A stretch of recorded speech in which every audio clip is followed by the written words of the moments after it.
On retient au bout de cette procédure que malheureusement il y a eu un mandat de placement, ce qui voudrait dire qu'il va en prison ce soir, contre toute attente, parce qu'on espérait qu'il sorte de là, parce que en fait, de par ce que nous avons vu dans ce dossier, normalement M. Boni n'a commis a priori aucune infraction, mais nous sommes toujours à l'étape de la poursuite, donc on aura l'occasion de développer devant les juges que monsieur ne mérite pas sa place en prison. Qu'est-ce que vous voulez en tant qu'avocat? On est toujours déçu quand on envoie son client en prison, mais toujours est-il que nous avons encore le temps devant nous pour faire le combat. Alors l'étape suivante, c'est qu'on va continuer à instruire le dossier et voir dans quelle mesure le sortir d'affaire, parce que pour nous, la défense, les éléments constitutifs de l'infraction ne sont pas réunis.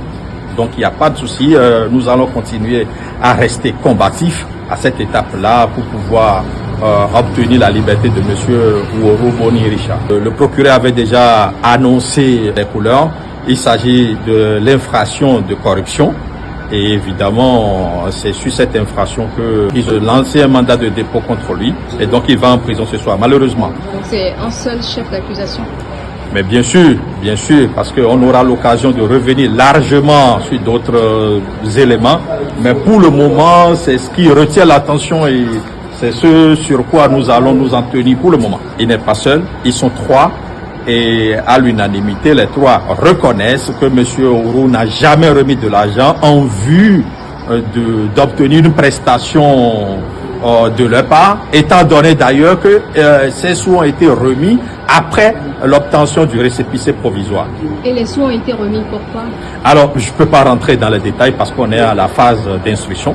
Je pense que nous aurons ces éléments-là lors du procès véritablement. Qu'est-ce que vous espérez pour la suite? Mais la liberté de M. Uoro Richard, parce que pour nous, il n'a pas sa place en prison. Et pour nous, ce qui lui est reproché juridiquement n'est pas vérifié et l'infraction n'est pas constituée. Ça, c'est la défense qui vous le dit avec fermeté